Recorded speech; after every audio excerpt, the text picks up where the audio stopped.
Ah oui, c'est vrai, je ne devais pas... Voilà, dans une main le micro, dans l'autre main la coupe de champagne, je ne peux pas la lâcher.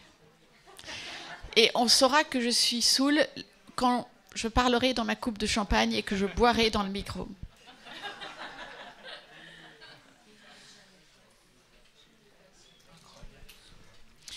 Ce qui est très touchant, c'est que je distingue peu à peu les visages.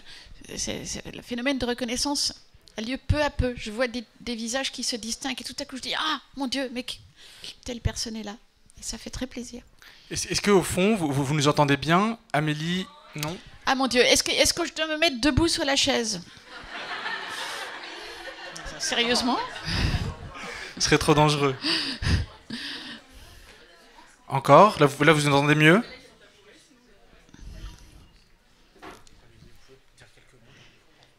Eh bien, je suis très émue d'être ici. La dernière fois que j'étais à la librairie 1000 pages, c'était le 24 novembre 2010. Voilà. C'était peut-être l'année de votre naissance. Et d'autres personnes, je ne les connaissais pas encore. D'autres personnes, je les connaissais déjà. Et je me souviens que ça s'était très très bien passé, mais je pense que cette fois-ci, ça va être encore plus exceptionnel. Je sens que j'ai en vous, Simon, un interlocuteur exceptionnel. Est-ce qu'il y avait autant de monde le 24 novembre 2010? Il y avait énormément de monde, mais ce n'étaient pas les mêmes personnes. C'est ça qui est formidable, c'est que ce ne sont pas les mêmes personnes. Sauf peut-être vous, Catherine. Votre lectorat se renouvelle, et c'est une très bonne nouvelle. C'est très émouvant. Il y a beaucoup de fidélité et en même temps beaucoup de renouvellement. Donc on ne peut vraiment pas rêver mieux. Nous, c'est un plaisir, en tout cas, de vous accueillir. Amélie Nothomb, merci beaucoup d'avoir accepté notre invitation à l'occasion de la parution de Psychopompe, votre 32e roman paru aux éditions Albin Michel, qui est un livre absolument étonnant. Je dirais que ce livre est un roman d'un chemin, le vôtre, votre chemin, celui de votre enfance au Japon, en passant par la Chine et les États-Unis, celui des joies, celui des traumatismes et des souffrances aussi. Je dirais avant tout, c'est le chemin d'une énergie vitale et d'une obsession vitale, celle de l'écriture. Il est question de corbeaux, d'engoulevent, de merle, de bergeronnette, de G. Vous donnez des conseils littéraires aux futurs auteurs, tout autant que vous nous apprenez à rentrer en communication avec les défunts. Il s'agit surtout de votre passion des oiseaux et de la découverte d'une vocation, celle d'être psychopompe. Expliquez-nous, Amélie Nothomb, ce que c'est que d'être psychopompe. Psychopompe, d'abord, c'est un adjectif qui qualifie surtout Hermès ou des héros mythologiques comme Orphée. Et psychopompe qui a le pouvoir d'aller aux enfers et d'en revenir et éventuellement même d'en ramener quelqu'un. Orphée, ça marche presque. Il ramène presque Eurydice, mais il enfreint la consigne, il la regarde et du coup ça marche pas. Mais il est quand même psychopompe. Il est allé chez les morts, il en est revenu. Vous vous doutez bien que je n'ai pas un tel pouvoir. Pourquoi est-ce que j'ose quand même me qualifier de psychopompe ? Parce que je me suis aperçue avec les années qu'il m'était possible d'avoir des échanges avec certains chers disparus. Pas tous, heureusement, vous imaginez le tableau, mais certains chers disparus d'élection. Ça a été particulièrement le cas quand mon père est mort il y a 3 ans. Il est mort au premier jour du confinement, ça a été une extrême souffrance déjà parce qu'il est horrible de perdre son père, mais en plus parce que je n'ai pas pu me rendre à ses funérailles à cause du confinement qui venait de commencer. Mais j'ai eu une espèce de consolation compensatoire, c'est que dès cet instant, mon père, qui était un taiseux, avec lequel j'avais une très belle relation, mais une relation faite de silence, mon père a commencé à me parler. Il a attendu d'être mort pour commencer à me parler. Et il m'a prodigieusement parlé, on va dire, pendant les 9 mois qui ont suivi sa mort.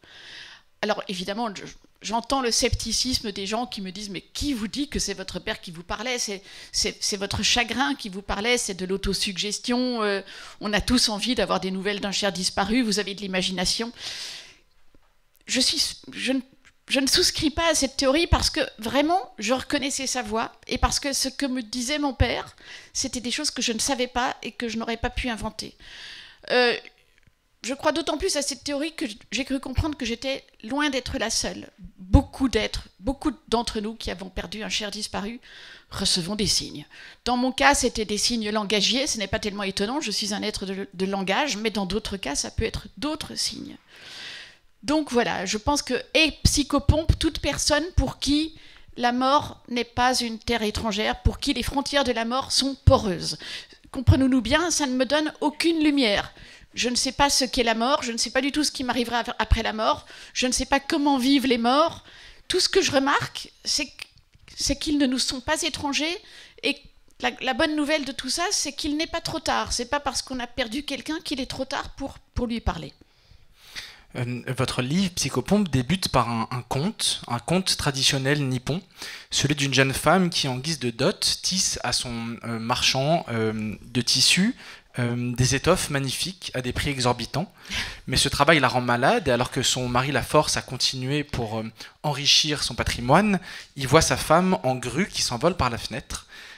Qu'est-ce qu'il évoque en vous de si fort, ce conte traditionnel de l'enfance au Japon, pour des années après en faire l'incipit de votre livre? Je crois que c'est le premier récit qui m'a été fait dans lequel j'ai compris que l'oiseau était magique. Cet homme, en vérité, épouse une grue. Alors nous, ça nous fait tous rire, parce que en langue française, une grue, c'est une femme de mauvaise vie. J'ai été offusquée quand j'ai découvert qu'en français, une grue était une femme de mauvaise vie. Parce qu'au Japon, une grue, mais c'est l'oiseau sacré. Et franchement, qui a déjà vu une grue? Il n'y a pas plus beau qu'une grue. Comment est-ce qu'on peut voir une femme de mauvaise vie dans une grue? Donc cet homme qui épouse une grue dans le conte japonais, c'est lui qui est vulgaire. C'est elle qui est noble et qui veut faire un très beau cadeau à son mari. Et son mari, au lieu de comprendre que ce cadeau est précieux et qu'il faut le garder dans son trésor, décide de le vendre parce que l'appât du gain est plus important que toute autre valeur. Et voilà, donc l'oiseau est un professeur de distinction et l'homme est vulgaire. Grue apparaît à la première ligne de votre livre. Après, je l'ai dit, il est beaucoup question d'oiseau. Vous écrivez même « Il m'a paru que l'oiseau était la clé de mon existence ». Comment est-ce que ça s'est manifesté et comment ça se manifeste toujours? Bon, il y a eu beaucoup d'oiseaux dans mon enfance, ils m'ont tous intéressé, mais c'était pas plus obsessionnel que ça. Et puis, là, il y a eu un vrai mystère. Quand j'ai eu 11 ans, j'étais au Bangladesh, où mon père venait d'être posté. Et là, j'ai regardé un oiseau par la fenêtre et il y a vraiment eu un saisissement. Et ce saisissement m'a échappé. Tout à coup, j'ai compris, mais c'est terrible, c'est un oiseau. Et ça existe vraiment. Et c'est le plus grand mystère qui soit. Et cette créature a quelque chose à me dire. C'est en rapport avec moi. J'ai compris que j'avais une vocation liée à cet animal et je ne pouvais pas ajouter un seul mot à ça. Je ne comprenais pas quelle était la nature de cette obsession. Je ne suis pas devenue ornithologue, je ne suis pas devenue biologiste, je ne travaille pas pour les associations d'aide aux oiseaux, que par ailleurs j'admire beaucoup. J'ai mis beaucoup de temps à comprendre pourquoi l'oiseau était pour moi une figure obsessionnelle. Et c'est doublement vrai. C'est vrai comme écrivain. Mon modèle en tant qu'écrivain, c'est l'oiseau. Pour moi, écrire, c'est voler. C'est atteindre cet état d'apesanteur où on sait qu'on ne va pas s'effondrer. Quand on écrit, le plus grand danger qui nous menace, c'est précisément de nous effondrer. Le style, comme le dit très bien Jean Cocteau, c'est l'ensemble des techniques que développe chaque écrivain pour ne pas s'effondrer. Ça peut avoir l'air abstrait, mais ceux d'entre vous qui écrivent savent que quand on écrit, on a tout le temps tendance à s'effondrer. On rate une phrase, on s'effondre. Et se dire qu'on va remonter sur son fil après, mais c'est illusoire. Une fois qu'on s'est effondré, on s'est effondré. C'est très grave. Donc ça, j'avais déjà peu à peu compris que l'oiseau me conduirait vers l'écriture, mais ce que je n'avais pas soupçonné, et pourtant j'aurais dû le savoir en tant que latiniste et helléniste, c'est que l'oiseau, c'était d'abord la grande figure psychopompe. Tous les grands psychopompes de toutes les mythologies sont toujours en rapport avec l'oiseau. Même Hermès, le dieu psychopompe, il a des petites ailes à ses pieds. Donc voilà, ça m'indiquait aussi mon destin psychopompe. Dans les oiseaux psychopompes et dans votre oiseau à vous, il y a surtout l'engoulevent oreillard.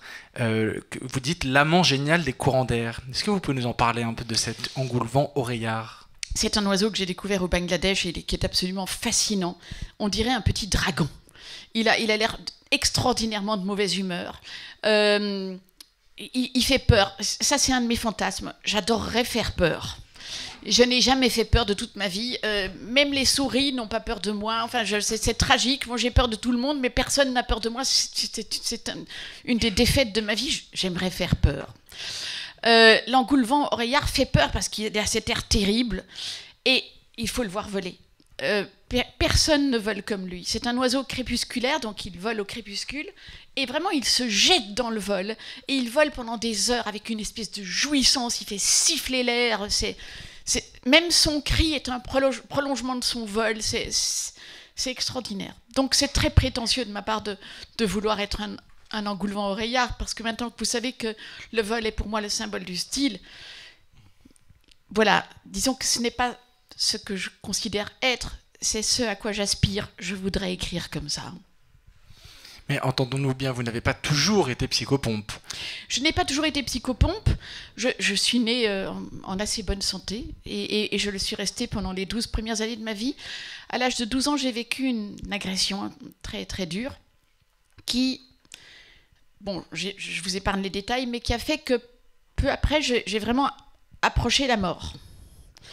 C'est pas une métaphore. J'ai senti que la mort venait prendre possession de moi. Je l'ai senti sous la forme d'un froid absolument exceptionnel. J'avais 15 ans et demi et la mort est arrivée pour me prendre. Or je ne voulais pas mourir. Et la seule stratégie qui s'est faite, bien malgré moi d'ailleurs, pour ne pas mourir, c'est que mon corps a quitté mon âme. J'étais anorexique au dernier degré. Et mon corps est allé manger. Et moi, mon âme était en train de hurler « Mais non, je t'ai interdit de manger et tu ne mangeras pas ». Mon corps s'en foutait complètement. Mon corps est allé manger et m'a donc sauvé la vie. Il a fallu des années et des années pour que je comprenne ce processus, pour que mon corps et mon âme se remettent ensemble. Il a fallu des années d'écriture pour que je recouvre la santé et tout ça. Mais voilà, il m'est resté quelque chose de cette expérience. Je me suis approchée vraiment tout près de la mort. J'ai senti la mort venir, je suis repartie à la dernière seconde. Je pense que c'est de là que me vient ma nature psychopompe. Après ce traumatisme dont vous nous parlez ce soir, dont vous parlez au centre de votre livre, vous avez vu un oiseau. En l'occurrence, vous avez vu une hirondelle fluviatile, c'est-à-dire une hirondelle de fleuve qui n'était pas du tout censée être là. C'est l'hirondelle du delta du Gange. Les hirondelles fluviatiles sont vraiment des oiseaux très intrigants. Bon, c'est des hirondelles à peu près comme celles que nous voyons chez nous, mais elles logent dans la terre. C'est très très étrange. Tous les oiseaux qui nichent au sol sont pour moi des énigmes. Si on a le pouvoir de voler, bah, évidemment qu'on habite un nid au sommet d'un arbre. Ben non. Il y a des tas d'oiseaux, comme par exemple l'engoulevent oreillard qui niche au sol, et l'hirondelle fluviatile, elle niche sous la terre. Et si elle trouve un trou de lapin, elle va entrer dans le trou du lapin. Et d'ailleurs, les lapins font bon ménage avec les hirondelles. Ils acceptent une fois de temps en temps qu'il y ait une hirondelle dans leur trou. Mais pour moi, c'est un mystère, ces oiseaux qui ont la possibilité d'être dans le ciel et qui vont dans les entrailles de la terre. Je pense que l'hirondelle fluviatile est déjà un oiseau encore plus psychopompe que les autres, à la fois dans le ciel et à la fois dans la mort. Sur cette faculté psychopompe, vous écrivez une phrase très drôle, parce que votre livre n'est vraiment pas dénué d'humour. « Mon père était un vivant excellent, et pourtant quelle mort accomplie ». Alors, mon père, c'est vraiment pour moi, quelle réussite. Il a très bien vécu, et qu'est-ce qu'il est bien mort. C'est pas le tout de réussir sa vie, c'est déjà quelque chose de réussir sa vie. Mais réussir sa mort... Je voudrais réussir ma mort aussi bien que mon père a réussi la sienne. Il est mort juste au bon moment, juste au moment où la vie cessait d'en valoir la peine. Et avec toutes ses facultés, et surtout une fois qu'il s'est retrouvé de l'autre côté, je sais que ça s'est très bien passé. Il s'est mis à tellement me parler et je sentais que ça se passait très bien. Il me parlait aussi pour me dire que ça se passait très bien. Donc, bonne nouvelle, en fait, il y a moyen que ça se passe très bien. Mais bon, d'après ce que j'ai pu comprendre, ça se passe pas si bien que ça à tous les coups. Donc, je sais pas quels sont les trucs. Hein. Je suis comme tout le monde, je cherche. Revenons aux oiseaux. Vous relatez à la toute fin de votre livre un fait d'ornithologie que j'ai trouvé très intéressant. Quand un scientifique européen s'étonne, après avoir demandé à un chasseur chinois de lui ramener un passereau rare, de le voir arriver plumé. Le Chinois ne pouvait comprendre qu'on réclame un oiseau si c'était pas pour le manger. Ben oui, ça voilà, pour ce Chinois du 19e siècle, le choc de découvrir qu'un noble anglais pouvait vouloir un oiseau pour le mettre dans son cabinet de curiosité et pas pour le manger.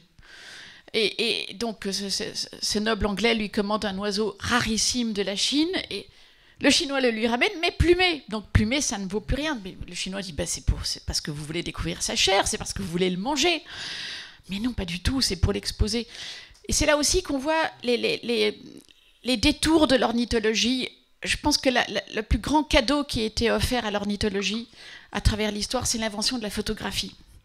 Jusqu'à l'invention de la photographie, tout ornithologue devait tuer les oiseaux qui l'intéressaient pour les empailler, pour les ramener, vous vous rendez compte? Donc l'amour des oiseaux passait par leur meurtre, c'est quand même très paradoxal. Tandis que depuis l'invention de la photographie, l'amour des oiseaux passe par cette extraordinaire patience des photographes animaliers qui captent l'oiseau juste au bon moment. C'est là aussi que je me sens un oiseau, parce que finalement, il n'est pas nécessaire de me tuer pour m'empailler. Il suffit qu'il y ait quelques bons photographes, n'est-ce pas, monsieur, pour me capter juste au bon moment. Donc je partirai vivante de ce lieu. Assurément. Je m'y engage. Vous écrivez, je n'étais pas prédatrice des oiseaux, mais une admiratrice. Une étude récente du CNRS parle de 20 millions d'oiseaux disparus par an depuis 40 ans, ce qui fait une baisse de 25% des oiseaux. C'est effarant. Est-ce que votre corps y réagit physiquement à ces printemps de plus en plus silencieux? Oui, d'autant plus que je suis quelqu'un qui se réveille extrêmement tôt le matin. Là aussi, on voit un tempérament aviaire. Et il y a ce phénomène magique, qu'on constate quand même de moins en moins à Paris, mais qu'on continue de constater dans la forêt, à la campagne, le cœur du matin. Quand les oiseaux pressentent le lever du soleil, ils commencent à chanter. Et ça, c'est un miracle. Parce que voilà vraiment un chant qui n'est pas biologiquement explicable. On a beaucoup expliqué le chant des oiseaux par le désir de s'accoupler, hein. C'est vieux comme le monde. L'oiseau veut s'accoupler, donc il chante très bien pour montrer à la femelle qu'il est très séduisant et que ça vaut la peine de s'accoupler avec lui parce que c'est quelqu'un de très intéressant, etc. Bon, on connaît ça aussi dans notre espèce, n'est-ce pas? Mais le chant du matin, ça on ne connaît pas dans notre espèce. Cette espèce d'instinct du sacré qui fait que, aux toutes petites heures du matin, il y a des petites présences comme ça qui vont réserver leur plus beau chant parfaitement inutile à la célébration du miracle du retour du jour. Là aussi, ça me fait quand même un petit peu penser que je suis un oiseau. Non que je songe le moins du monde à comparer ma pauvre écriture à des chants aussi célestes, mais parce que moi aussi, c'est pas biologiquement explicable. Ça ne sert à rien que je me lève aux petites heures du matin pour tout à coup essayer mon chant qui fait ce qu'il peut. Mais beaucoup d'oiseaux ne font rien d'autre que ce qu'ils peuvent. Vous parlez du chant du matin, et il y a un autre très beau chant dont vous parlez. Le chant du froid. Le chant du froid. Ça, c'est magique. Quand il fait extrêmement froid, certains oiseaux comme le merle peuvent chanter rien que pour apprivoiser le froid. Là encore, on n'est pas dans l'érotisme, hein, c'est pas pour séduire madame, c'est vraiment je souffre et pour sortir de cette souffrance, je vais chanter quelque chose de tellement beau que je ne souffrirai plus. Ça me fait trembler de penser à ça parce que c'est l'art. L'art est là pour ça, parce que pour supporter la vie, nous savons tous que la vie est insupportable. Qu'est-ce qui nous permet de supporter la vie? C'est certains chants tellement beaux qu'ils sont plus forts que la vie. L'oiseau a compris ça. Et je crois que l'oiseau nous a beaucoup appris. Les hommes préhistoriques entendaient les chants des oiseaux qui, à l'époque, étaient extrêmement nombreux. Je suis sûre que si l'homme a inventé le chant, la poésie, la musique, c'est parce qu'il s'est inspiré du chant des oiseaux. Vous dites ces réflexions sur la vie, mais donc d'un point de vue plus global, est-ce que ce ne serait pas la littérature? Est-ce que la littérature a une vocation psychopompe? Bien sûr. Ce n'est pas un hasard si le seul homme mythique psychopompe était Orphée, qui était un poète. Poète, ça veut dire aussi bien écrivain que musicien. Mais ça veut dire aussi écrivain. Les mots sont en rapport direct avec la mort. Enfin, moi, je l'ai expérimenté. Mon expérience psychopompe est une expérience purement verbale. Mon père ne s'est pas manifesté à moi par des visions, par des ectoplasmes, par des objets déplacés. Il s'est manifesté à moi par du langage. il me disait des choses précises. Il me dit encore des choses précises, mais là, il s'est beaucoup calmé. Depuis que j'ai publié Premier Sang, je sens que Premier Sang lui a fait très plaisir. Depuis, il me dit plus que des choses incidentes, telles que quand je suis au restaurant et que je commande 6 huîtres, il me dit « mais prends-en 12 plutôt ». Voilà, il est toujours là, mais il est content, il a atteint son but. Mais oui, il y a clairement un rapport entre la mort et le langage. Je ne peux pas l'expliquer, mais je le constate. Il s'agit bien évidemment du langage employé avec toutes ses propriétés. Je ne parle pas ici du langage administratif. Mais quand on habite son langage au dernier degré, je pense qu'il se passe quelque chose du côté de la mort. Donc sans être romancière et l'écrivaine que vous êtes, vous n'auriez pas développé cette vocation psychopompe? C'est très difficile de savoir. Vous savez, je pense vraiment que si je n'étais pas devenue romancière, j'aurais mal tourné. Alors là, évidemment, il est permis de rêver. Qu'est-ce que ça aurait été pour moi mal tourné? Souvent, je me demande, mais qu'est-ce que ça aurait été pour toi mal tourné? Mais je ne sais pas, mais ça fait rêver. Heureusement pour nous, vous avez très bien tourné et vous êtes parmi nous ce soir. Merci infiniment, Merci, Amélie Nothomb. Je vais vous laisser avec tous vos lecteurs et vos lectrices.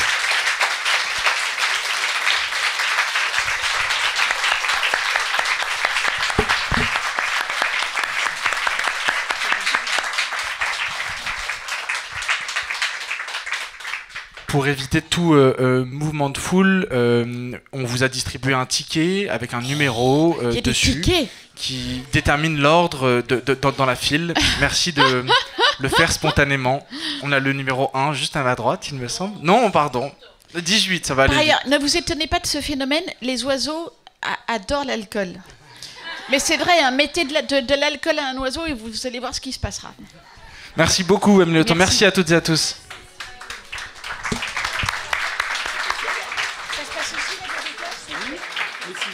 Sur une table plus basse. On est d'accord, je vais faire ça.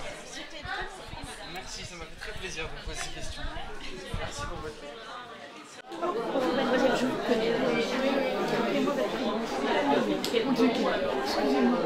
Ça va être formidable. C'est la deuxième fois que j'y vais. Vous étiez allé quand la première fois? C'était en 2015, je crois. La première.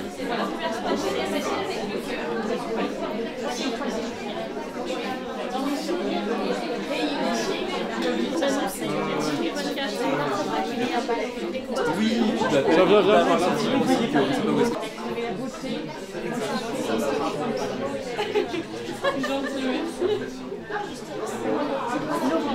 Alors j'en ai deux parce que le deuxième est pour ma très grande amie Catherine que je connais depuis 30 ans, que j'ai rencontrée pour la première fois à New York et qui vit dans les Abruzzes italiennes.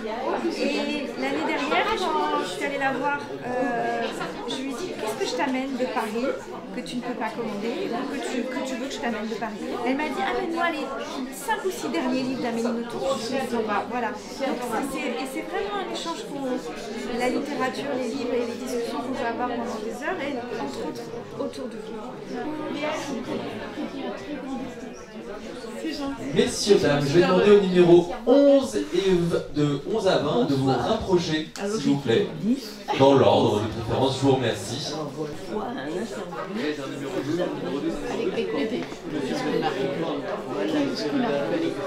Et oui, mais on sent entre vous la joie. Mais pour parler, même petite parenthèse, les abeilles. C'est comme ça qu'elles se font avoir parce qu'elles font les guêpes. C'est parce qu'elles vont par gourmandise. C'est vrai. Mais qu'il y a la bière. C'est vrai. De l'alcool. Il va m'arriver remarquer, moi j'aime l'alcool aussi, le champagne particulièrement. Je vous trouve en grande forme, madame, donc je vais continuer à boire parce que je vais devenir comme vous.